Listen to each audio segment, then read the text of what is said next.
ए भाई, तुम हरि के भक्त हो, अभी विषय वासना ही तुम्हारा प्रधान विश्राम स्थल है। सब साधन करने के बाद आपको विश्राम मिलता है, विषय प्रपंच वार्ता करना, विषय चिंतन करना, विषय भोग की क्रियाएं करना, तो तुम कैसे भगत हो? अभी तुम्हें भगवान का आनंद प्राप्त नहीं हुआ। इसका मतलब तुम्हारे अंदर कोई ना कोई वो अन्य आश्रय, अन्य कपट है जो भगवान को प्रिय नहीं। मोहि कपट छल छिद्र न भावा, निर्मल मंजन सो मोहि पावा। सहज प्रीति बिना प्रतीत नहीं, शिष्णोदर को भरनी। तुमने अभी हरि को अपना स्वामी नहीं माना सच्चे दिल से, हृदय की बात कह रहा हूं।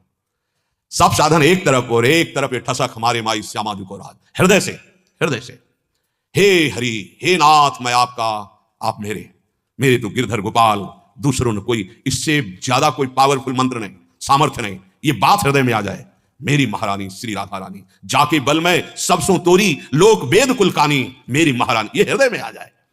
सहज प्रीति से कहते हैं, इसमें कोई बनावट। हमारे प्रभु को सहजानंद कहा गया है, हमारी श्री जी को सहजानंद वर्षणी कहा गया है।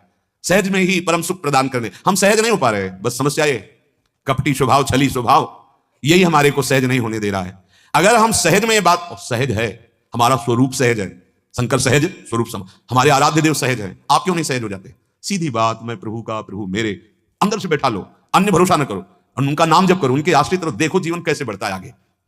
सहज प्रीति बिना प्रतीति नहीं, भगवत आनंद की अनुभूति नहीं हुई, क्योंकि सहज में तुमने बहुतों को अपना मान रखा है।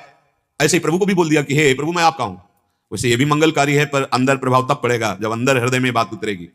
तो आपके ऊपर प्रभाव नहीं पड़ा, इसकी पहचान, बोले आगे बढ़, शिश्न और उदर, इनकी तीव्रता बनी रहेगी। उदर का रसेंद्रिय से संबंध है और शिश्न जनेन्द्रिय कहते हैं, जो काम से संबंध रखता है। ये दो इंद्रियां आपकी बहुत व्याकुल आपको करेंगे यदि आप भगवत आश्रित नहीं हो। हृदय से काम के प्रति पूरा ब्रह्मांड जितने भी हैं, जब तक भगवत आश्रित नहीं हुआ तब तक वो सावधान नहीं हो सकता। बहुत बड़ा खिलाड़ी है कामदेव, बहुत बड़ा खिलाड़ी है।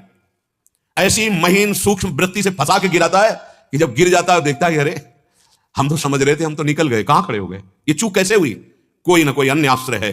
नहीं, भगवत आश्रित के सामने ऐसे आ जाते हैं भगवान। करम सदा तिनके रखवारी, जिम बालक राखे महतारी। कई बार मन की चंचलता को देखा है और भगवान की कृपा को देखा है। बचपन से इसी मार्ग में ना देखा है इस बेईमान की बेईमानी को, और देखा है भगवान की कृपा को। विश्वास कीजिए, जब तक रसेंद्री अच्छे अच्छे पदार्थ खाना चाहती है और जनेन्द्री भोग भोगना चाहती है, तब तक भगवदानंद का लेस नहीं प्रकट हुआ। और जिस दिन भगवदानंद के लेस की बात जाने दो, लगन लग जाएगी, तो ब्रह्मादिक के भोग सब विषम लागत आई। पर यह अहंकार हमें चकनाचूर कर देता है।